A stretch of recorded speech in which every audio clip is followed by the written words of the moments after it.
الحمد لله وكفى وسلام على عباده الذين اصطفى اما بعد اعوذ بالله من الشيطان الرجيم بسم الله الرحمن الرحيم واعدوا لهم ما استطعتم من قوة صدق الله العظيم. دیار عشق میں اپنا مقام پیدا کر، دیار عشق میں اپنا مقام پیدا کر، نیا زمانہ نئے صبح و شام پیدا کر.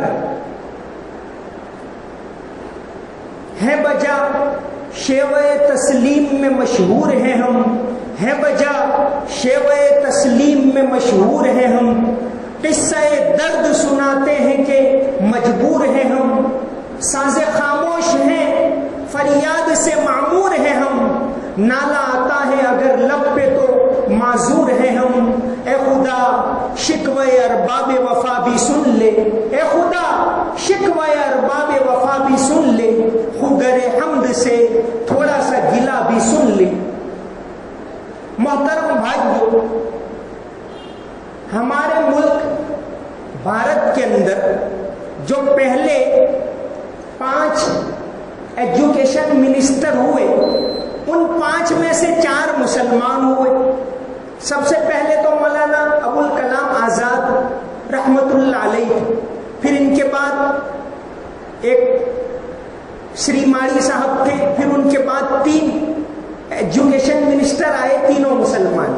میں جو یہ بات کہنے جا رہا ہوں کہ جس قوم کو سب سے پہلے آسمان سے پیغام دیا گیا اقرا، پڑھ، پہلی وحی جو نازل ہوئی اس میں حکم دیا پڑھو، تعلیم حاصل کرو، دینی تعلیم حاصل کرو، دنیاوی تعلیم حاصل کرو. اللہ نے اس کے اندر طاقت رکھی، لیکن وہ تعلیم جو اللہ کی پہچان کروائے، وہ تعلیم جو آپ کو حلال روزی کا ذریعہ مہیا کرے، وہ تعلیم جو آپ کی نسلوں کو سر اونچا رکھ کے جینا سکھائے، وہ تعلیم جو آپ کی نسلوں کو اپنے عقائد کی حفاظت کرنا سکھائے، وہ تعلیم جو دنیا کے اندر ہر لحاظ سے ترقی دے، ایسی تعلیم. ان میں ایک ایجوکیشن منسٹر تھے محمد کریم چھاگلا. جب ملک آزاد ہوا اس وقت تو وہ بامبے ہائی کورٹ کے چیف جسٹس تھے، پھر اس کے بعد ایمبیسیڈر بھی رہے انڈیا کے، اور کئی پرائم منسٹر کے انڈر میں انہوں نے کام کیا، ایجوکیشن منسٹر بھی بنے. لیکن دینی تربیت نہیں تھی، دینی تعلیم نہیں تھی. اتنے بڑے بڑے عہدے حاصل کرنے کے بعد جب 1980 میں انتقال ہوتا ہے تو محمد کریم چھاگلا یہ وصیت کرتا ہے کہ مجھے دفن مت کرنا، مجھے جلا دینا. ایک دوسری مثال آپ کو بتاؤں، ایک بہت بڑے جسٹس ہدایت اللہ، ہندوستان میں سب سے پہلے مسلم چیف جسٹس سپریم کورٹ کے 1968-69 میں. لیکن چیف جسٹس ہی نہیں، یہ راشٹرپتی کے عہدے تک پہنچے. ہندوستان میں سب سے بڑا عہدہ اگر کوئی ہوتا ہے تو راشٹرپتی کا عہدہ ہوتا ہے، دوسرا عہدہ سب سے بڑا کہلاتا ہے نائب راشٹرپتی، اور تیسرا سب سے بڑا عہدہ کہلاتا ہے chief justice of supreme court. اگر تینوں عہدوں پر آزادی کے بعد آج تک کوئی ایک آدمی گیا ہو تو وہ جسٹس ہدایت اللہ، یہ سپریم کورٹ کے چیف جسٹس بھی رہے. پھر اس کے بعد جب یہ چیف جسٹس سے تھے اس کے دوران 1969 میں مرحوم راشٹرپتی ڈاکٹر ذاکر حسین صاحب کا انتقال ہو گیا. قانون یہ ہوتا ہے کہ جب راشٹرپتی عہدے پر نہ رہے تو